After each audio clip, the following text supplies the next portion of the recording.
بسم اللہ الرحمن الرحیم الف لام میم۔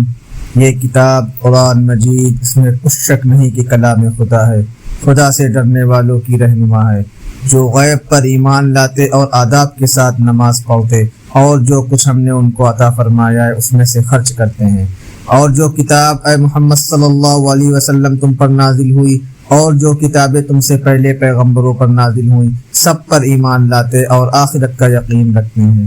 یہی لوگ اپنے پروردگار کی طرف سے ہدایت پر ہیں اور یہی نجات پانے والے ہیں۔ جو لوگ کافر ہیں انہیں تم نصیحت کرو یا نہ کرو، ان کے لیے برابر ہے، وہ ایمان نہیں لانے کے۔ خدا نے ان کے دلوں اور کانوں پر مہر لگا رکھی ہے اور ان کی آنکھوں پر پردہ پڑا ہوا ہے، اور ان کے لیے بڑا عذاب تیار ہے۔